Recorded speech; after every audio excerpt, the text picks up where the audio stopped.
Good morning and welcome to the World Economic Forum annual meeting and to this session, Enabling an Equitable Transition. Thank you to those who have joined us in person in the room, I know it's a little early, and those who have joined us virtually from around the world. My name is Jessica Cheam. I'm the Managing Director of EcoBusiness, Asia's largest independent sustainable development media platform, and I'm delighted to be your moderator for this session. Allow me a few moments to set the context. At the risk of stating the obvious, it is clear that we are in the midst of an unprecedented era in which major forces are driving a range of systemic change across our global economy. Nowhere is this more evident than in the energy transition currently underway. We are faced with the challenge of requiring an incredibly large scale of change in a very narrow window of time. But even as the climate crisis worsens, countries are still grappling with the effects of the global pandemic, and developing countries are still driving their development agenda to address poverty and energy security. From this dichotomy, just and equitable transition has emerged as a key approach to ensure that wider metrics than just tons of carbon emissions removed is used to measure progress. While this transition brings huge economic opportunity, new sectors and millions of jobs, it will also pose challenges and disruptions. Some people and communities will be affected more than others, especially the ones who have relied on the oil and gas and heavy industries as a source of jobs and prosperity. In fact, you can see in some countries a backlash against the transition movement, using the S in ESG as a reason for not taking action or for taking positions against ESG. The question is now, how do we clearly define the pathway to enable this equitable transition such that we are not worsening people's economic and social well-being and that the needs of the local communities and their agency is being addressed? There were many interesting ideas thrown out in a closed-door session yesterday on the same topic, and one of the consensus that emerged was that we need a new model of growth to take us forward. The World Economic Forum's new report, Jobs of Tomorrow for Inclusive and Sustainable Economies, also outlines that social jobs, which include roles such as education and healthcare, and green jobs, are set to see increases of 37% and 66% respectively. So how are we upskilling or training populations for this transition? Today, we have a panel, very diverse, of distinguished speakers. They come from all walks of life, all driving change where the transition is concerned. What we hope to do is to outline specific actions which will make a difference, whether it's new funding mechanisms, new policies, mapping of new jobs and landscapes, or transition reforms. I'm delighted to introduce them today.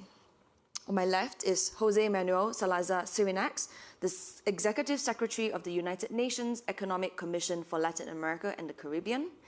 We have Mr. Stephen Cotton, General Secretary of the International Transport Workers Federation. We have Mark Swilling, Chairman of the Board of Directors, Development Bank of Southern Africa.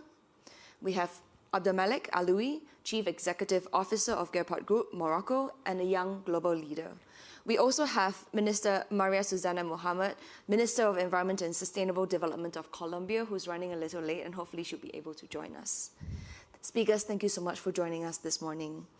Jose, I'd like to start with you first.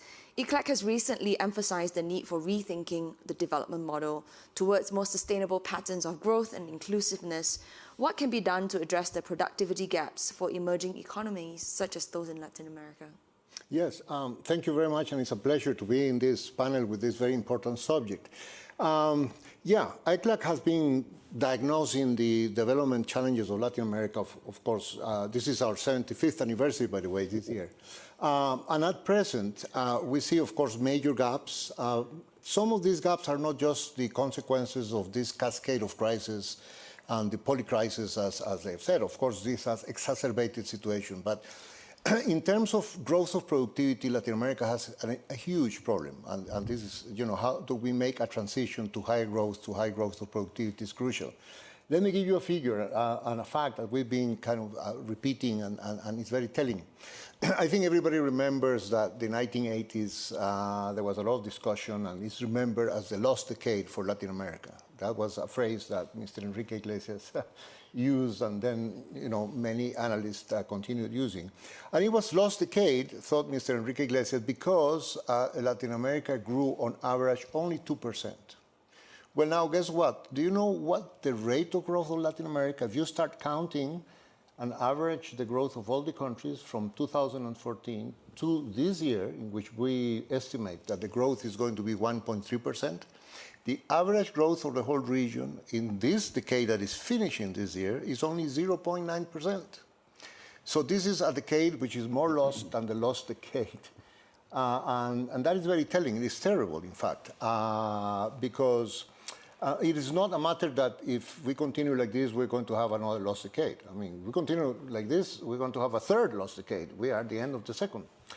And the problem with 10 years of such mediocre growth is that you accumulate a lot of problems. It's a structural issue of growth. This is not an economic cycle. This is not just a pandemic. This is endemic, if you like, in terms of the economy.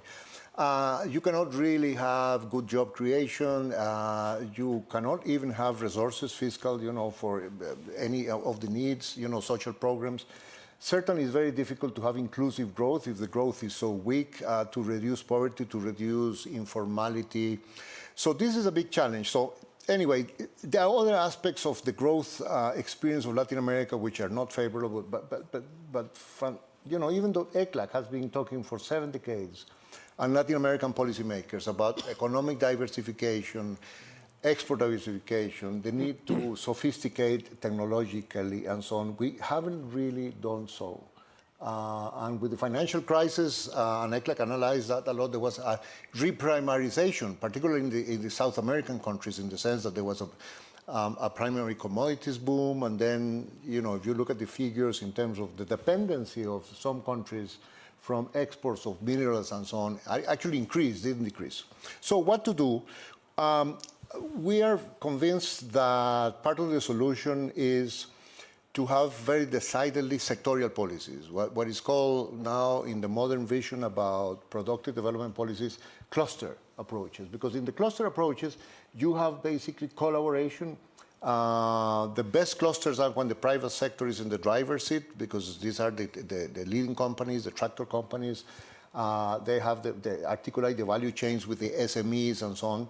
But then, of course, it's a collaborative game with public sector institutions, with academic institutions, because one of the things which is common in all cluster policies, you always have a working group, is the restriction of talent. And in Latin America, that's very strong because of the deficiencies of the educational system, the vocational training systems. And in the equitable transition, the just transition, it is essential to make a big, big investment in education and training. One of the major restrictions for doing the transition at all is not having the talent.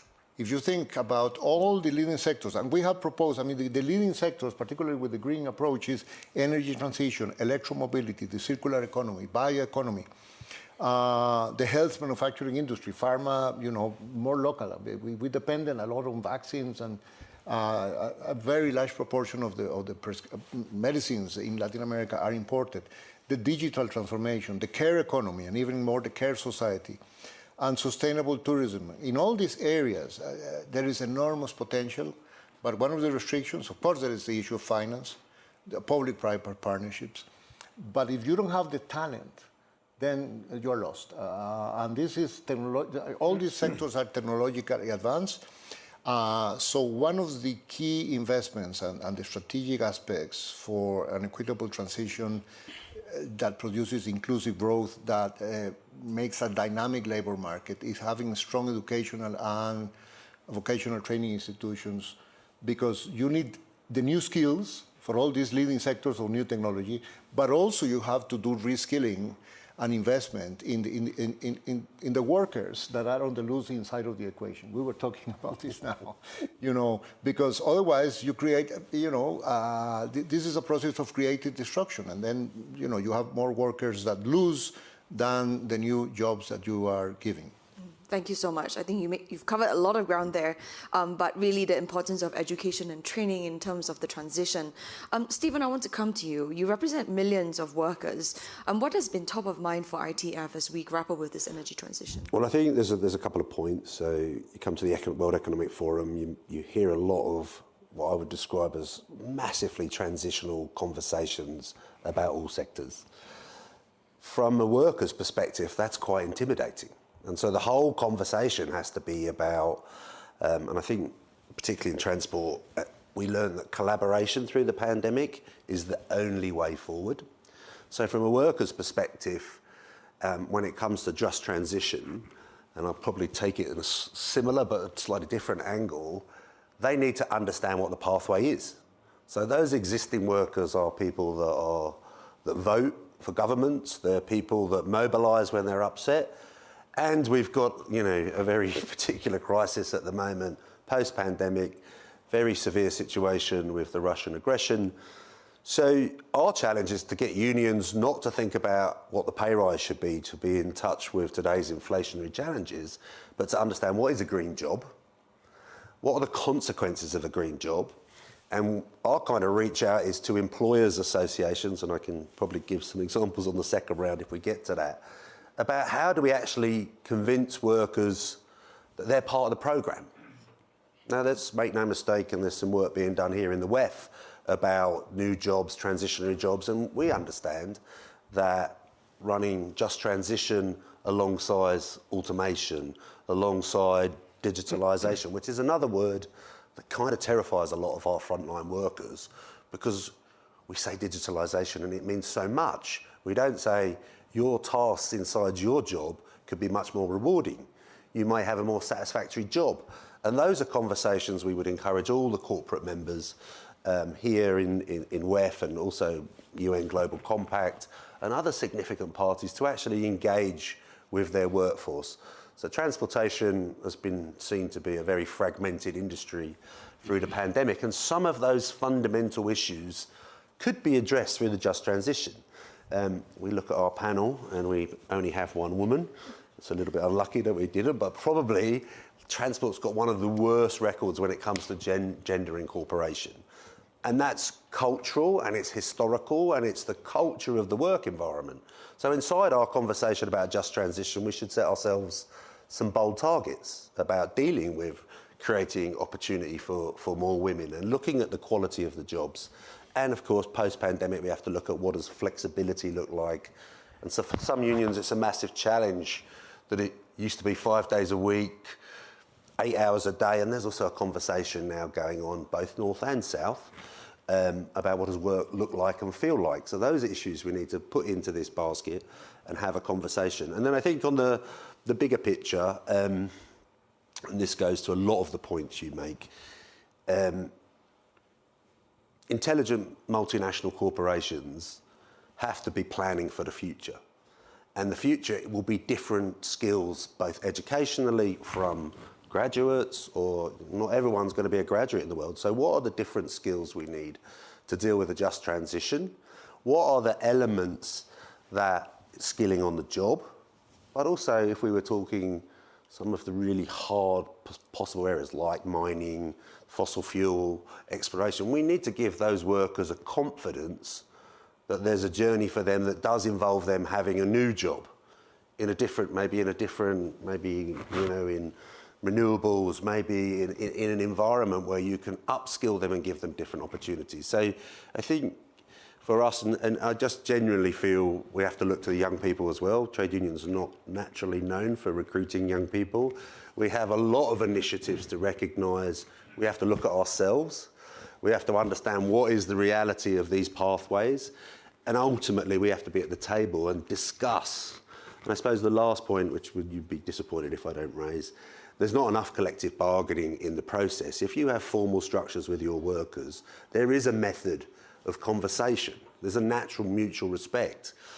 And ultimately, if we're going to deliver these very ambitious games at a very tricky economic moment, we have to bring both the workforce, the politicians, the finances into a conversation. And we genuinely believe that's much better done in a coalition. And I can give you some examples on the second round if we get there. Thank you so much, Stephen. No, I think you've covered a lot of ground as well. And I think, the point that you make about reflecting the sentiment on the ground is so important, because sometimes these policies seem to be made in an ivory tower and it doesn't really reflect what's happening. I want to turn to Mark.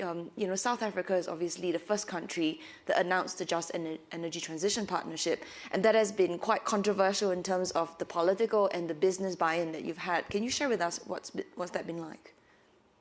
Okay, I'm the chair of the board of the Development Bank of Southern Africa. We're a state-owned bank. We're basically an infrastructure bank. And we're one of the biggest investors in renewables in South Africa, but we also invest across Africa. So I come at this from a kind of finance perspective. My day job is as a university professor, so I'm not just a government official. And I think we need to think about this question of a just transition from a finance point of view, and not just from a welfare point of view of how we kind of mitigate the impacts on workers and do handouts. And that really takes us to the question of the allocation of capital. And my institution sits very much at the center of that, those dynamics on the African continent. The problem is that the global financial system is not fit for purpose. We have a polycrisis, and the global financial system is functioning in a way that allocates capital in a way that does not reinforce all the good stuff that we want. Just to take one, I mean, the fossil fuel era has resulted in the destruction of our environment and the greatest levels of inequalities the world has ever seen. Yes, there's been some decline in poverty, but increases in inequality. And this has got a lot to do with the rules of the game that resulted in the way capital has been allocated over the last 50 years. That the total financial assets, the assets of financial institutions in 2020, according to the FSB, was 628% of GDP. Now, that is just a function of the accumulation of assets in a way which is dysfunctional to what is actually required if you're interested in a just transition. That has to change. So the Bank for International Settlements published a report called the Green Swan Report, which basically said the rules of the game have to change. Nick Stern has published a report that says the rules have to change if we really want to see decarbonization with justice, and he puts the development finance institutions at the center of that, saying we have to more than quadruple the total amount of capital that we allocate as public institutions. But at the country level, we have examples like our Just Energy Transition Partnership Investment Plan. We were the first, but Indonesia has now joined us at the G20. And that is an important model. What the JETP did was to say, this is a South Africa-led strategic plan. We formulated it. We defined how much capital we require to reach net zero. We talked about the type of capital, and we also talked in this plan about the kinds of institutional arrangements that will result in just outcomes. And that included the usual stuff, the role of SMMEs, the role of investment in compensating workers, but also ownership. Reference to cooperatives, for example. Energy cooperatives have got a long history in energy transitions over the last 200 years, and including in the renewables sector. In Denmark and Germany, it was cooperatives that actually led the innovations. So we refer to cooperatives as well, because cooperatives are important if you want to, if you're not just interested in other kinds of jobs for workers, but also a change in the basic structure of ownership of the economy. And in South Africa, that's an important thing to do. So I think I'm going to just leave it at that. Thank you. Excellent. Thank you, Mark. I think that this new way forward is definitely something that needs to be shaped by key actors going forward. And thank you for your thoughts on that. Abdelmalek, I want to turn to you. You operate in the African region where this transition is being hotly debated. And I know you have some strong views on this. But what are your observations and how do we go forward? Well, I'll start by saying that there is no equitable transition that is possible if we don't have access to three major things: knowledge, know-how, and opportunity. And our view from the global south, if we were to, quote the great American poet Janet Jackson, if we want to ask, the North and the West, we want to tell them, what have you done for us lately? Because we're facing three huge gaps that were not shaped by us and that we have to overcome if we want to move forward. And the first gap, of course, is the inequitable power dynamics of global knowledge production. We, as Africans, we're giants in demography. We're giants when it comes to extractive resources. But we don't produce knowledge, and most importantly, we don't produce knowledge about our future. It's produced by others. And this is a huge problem because, and I'd like to pay a tribute to WEF for that, because they're very inclusive. In the latest report, they bring in experts from the south, from the north, to talk together and to find solutions when it comes to green sustainability. But the issue is that at a defining moment where we're asking for a seat at the global table, are we able to take this seat at the global table if we don't have proprietary information and strategies about our countries? The second gap is the structural discrepancy between strategy and execution. And here again, there is a global brain drain that is organized by former colonial powers. In Europe, for instance, they need 200,000 coders. Where do they get these coders? They get them from Africa. If you're a doctor and you want to take your children to Europe, it will take you 6 months to get a visa. If you're a 23-year-old engineer, you'll get a 4-year residency card with your family in 15 days. So these are global and pragmatic issues that we have to deal with. And of course, the third issue, maybe one of the most important one, is the huge gap between financial commitments and actual disbursement by multilateral organizations and superpowers. Those guys invented the machine that promises billions and deliver millions. We have to deal with that if we want to go forward. Of course, there are reasons for that. There is red tape, lack of scalability when it comes to green transition, but we need to address those 3 huge gaps if we want to move forward. Thank you so much for that. I was actually in the G20 summit in Indonesia when the Just Energy Transition Partnership was launched, and finance was absolutely something that was talked about so much because the cost of capital for emerging economies is so high, and there are just no viable ways for investments to flow into the emerging economies to enable this transition. So thank you for layering on that. Minister, I'm really glad that you can join us. And perhaps you can start by sharing your perspective on how Colombia has approached the just and equitable transition in your country. Well, thank you, and I apologize for the delay. I think one of the critical things is political change. For us, coming to the government has been a struggle. It's the first time we have a left-wing government in Colombia, and this has been done through a movement and a social and political movement, very much grassroots, from the most vulnerable people in the society, and allowed because we were able to have a peace process. And from that perspective, now the challenge that we have, being a country in this permanent transition, political transition, democratic transition, is the question of how are we going to be able to fulfill the social needs while we are able to make less reliant economy on oil and coal export, which we depend on for fiscal income, and we depend on as a productive process for the balance of trade. So in Colombia, the transition is a triple transition.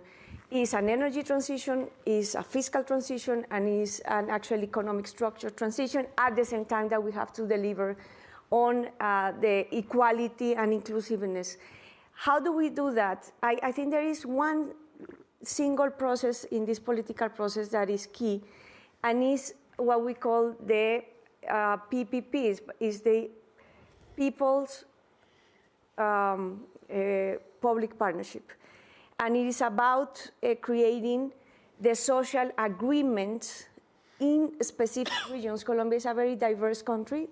Each region is a world, different cultures. We are creating those agreements with the social base from the government first. And from that, if you are able to deliver an equitable agreement, you can move then forward with all the economic process that you need to do, and including, of course, the transition for energy. Perhaps, for example, in the north of Colombia, very much dependent on coal exports and coal exploitation. We are delivering this social agreement to close the mine, but as close in the mind, the government is working on what is the economic diversification process and what is the deal for the people, the most vulnerable people that in the coal economy didn't really receive the inclusiveness they deserve. On the contrary, water was strained, soil was lost, crops were lost, local economy now is dependent on these mining workers. So that, what is the alternative and how you put it forward to communities and to all stakeholders. And so we are creating these platforms, regional platforms, where all stakeholders can come together and build together the future with the government.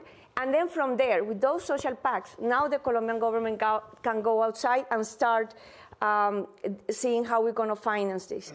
We have put forward, President Petro has put forward a proposal, which is the debt swap for nature, which means that how can we agree with the multilateral system, but also with the private banks in a systematic way that debt is relieved for the next 10 years, every year, and that goes to the fiscal space of governments so that they can straight implement climate action and biodiversity action. Rather than creating new funds, getting all this bureaucratic process to access those international funds that takes you 3-4 years. If I'm breaking a deal with my communities and then I have to wait 3-4 years for the finance, I mean, the social governance won't be standing. So in that process, we are working and delivering a task force to be able to have a systematic multilateral agreement on debt swap for 10 years for all the most vulnerable countries and middle-income countries. We are also looking for these energy partnerships, but in Colombia, it's not only an energy transition, but it is the economic transition. How are we going to replace whole sectors of the economy? For example, how are we going to replace coal exports? We are the 5th coal exporter, and the income it gives by creating a strong agricultural sector, a strong tourism sector. How are we going to do that? And we cannot do that alone. As an oil-producing country, we cannot do that alone. And that's where we want to break these multilateral processes. But for us, it doesn't make any sense. Even the Amazon deal we want to break with all the other 9 countries that are part of the Amazon. We cannot do that if we don't have systematic fiscal space to be able to deliver on that. And that's where we think the debt swap comes as a proposal. Thank you, Minister, for charting that way forward with your passionate observations. I wonder, Abdelmalek and Mark, would you like to chip in? Because you've talked about the failure of the multilateral banks. And I know, Abdelmalek, you've mentioned also public-private partnership is not always successful. It doesn't always put people at the center. Well, I think the most important issue, and I have to say that for us as Africans, the IRA was a good news. Because it was really a relief, because for a very long time we thought that the only policy and plan that the US had was to switch from Fahrenheit to Celsius. But the key issue here is how we, as the Global South, can reduce the gap between strategy and execution. And I'll give you just a very small example very rapidly. Look at the journey of the Moroccan national team at the World Cup. This goes way beyond football. For the first time, you have a Moroccan coach, Moroccan vision, Moroccan training facilities that were created by His Majesty the King in 2010. You have a multicultural and diverse team made of local talents and players that play all over the world, laser focused on execution. And this tells you that solutions are within us. And in Morocco, in Morocco, we have a king with a vision and we are a country with a plan. And we want to execute it because we started the ecological transformation journey 20 years ago. So we need to look within ourselves first, then go ask multilateral organizations access to capital, because we need to do the short, urgent responses to crisis and to do the hard, tough reforms. For example, in Morocco, we're doing social protection for all Moroccans. This is a premiere in Africa. But if we don't resolve the social equation, there is no equitable transition. And I think that the center of gravity of policy making now in the global south is shifting from economic pressure to social equity. If we don't do that, we will never get progress. Thank you very much. Mark, did you want to add? Yeah, I mean, just picking up on these comments, and in particular the minister, I think the essence of what she's talking about is what faces all African economies, which is the fiscal space to innovate and find our own solutions. So there is an association of development finance institutions on the African continent, and we play quite a leading role in facilitating and strengthening those institutions. But they are severely constrained because of the cost of capital. And unless that is cracked in innovative, creative ways, no talk of social justice will ever be realized. And just to give you one example, so my country now is in the grip of the most serious energy crisis as a country we've ever faced, not just since democracy, but ever. Half our coal-fired power fleet has basically collapsed. We have load shedding every single day for 4 to 10 hours. So the average age of this coal fleet is 41 years. So it has to close down. No one's going to give you money to build new coal-fired power stations. So you have to invest. You have no option. It's not a choice. Forget about climate. Just for energy security, jobs, and the economy, we have to invest in renewables. It's the cheapest, it's the quickest way to do it. But it's not that easy to finance.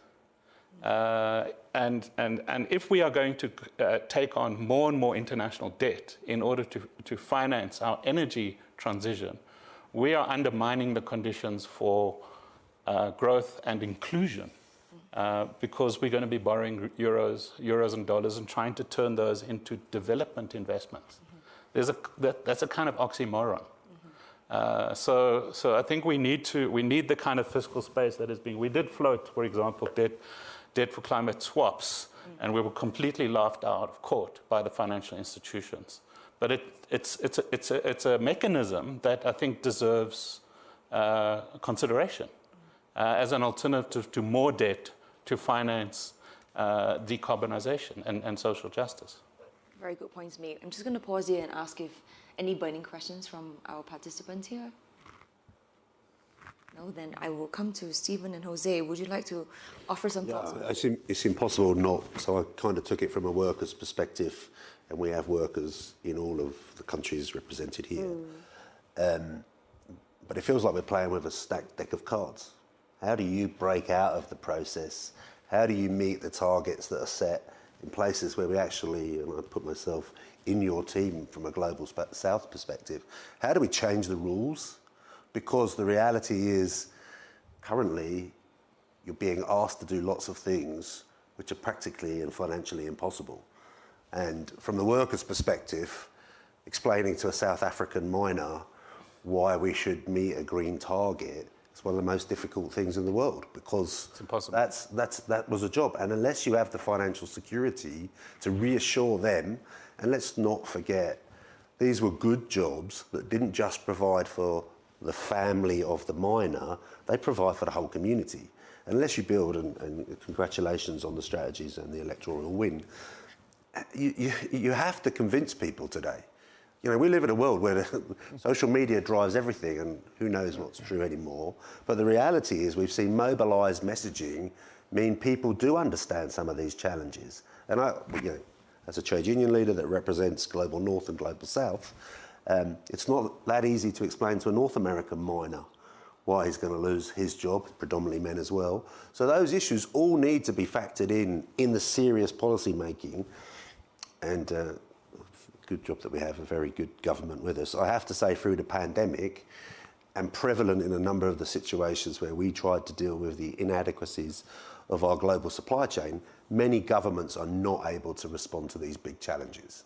So for me, the industries, the energy, we have to do it in a collaboration. We have to define how we find the money, how we make sure that technology is shared, and then how do we make sure that the people who are ultimately our societies, are in a position to be educated about the politics of the economics, but also where they fit in the world, because it does continue to feel a global north, global south. And on a little controversial note, we sit in the middle of Davos. The gap between some of our members in transportation and our reality here, we need to distribute wealth in a much more sophisticated way, and could be through building a new model that ensures that the global south gets what I would say is a fair go. Thank you. Thank you so much, Stephen. And I think that you brought out a really good point around communications and engagement, because like you mentioned, a lot of jobs are being disrupted and sometimes they don't even know why. Jose, any thoughts on this?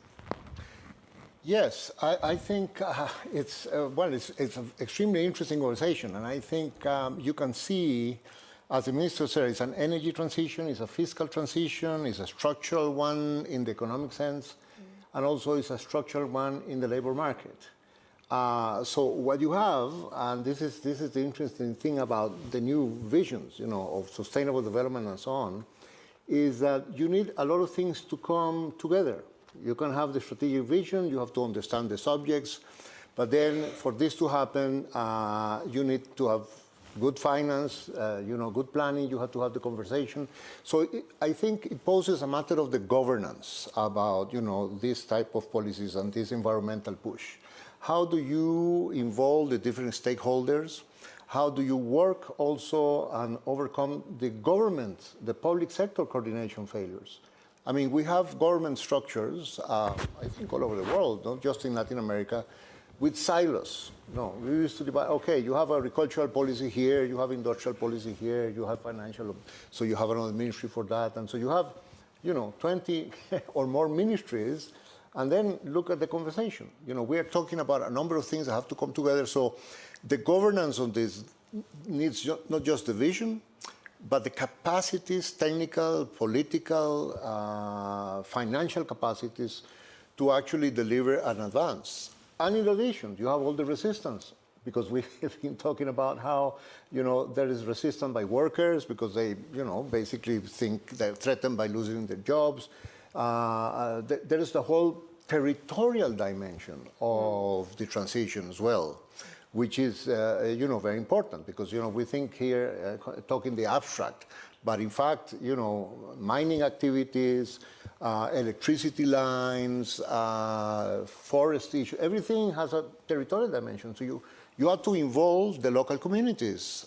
And so you have to balance the top-down, the bottom-up construction. So, I mean, this is just a general thought, but it is very important. I think this is a matter of discussing not just what you need to do, how you do it, how you go about it. I think it's a big challenge for governments, for the private sector, for the way you build public-private partnerships, because just as this is a new paradigm in terms of the vision, we need a new paradigm in terms of the execution and the institutions, and I don't think we are there yet, and that's very important.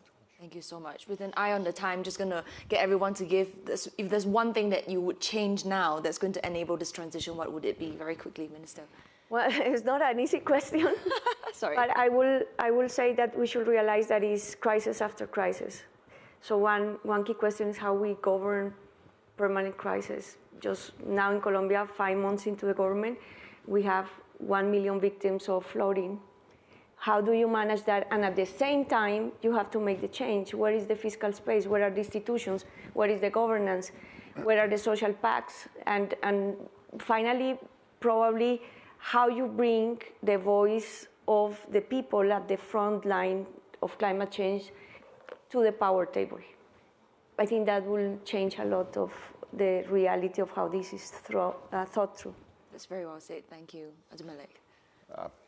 Well, this is a tricky question, but I'll just say this. If we want to achieve equitable transition, maybe we should start telling ourselves that our brain is an app, and maybe we'll use it more then. Okay, wonderful. Mark. What really strikes me is that we're at WEF. This is my third WEF.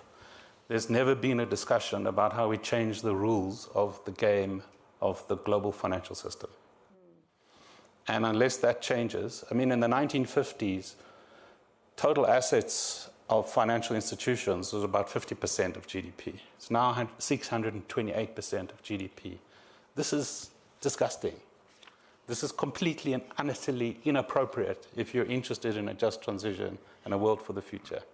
And that's because of the rules. We have to talk about the rules of the game. They're designed for one purpose, and we are in a different world.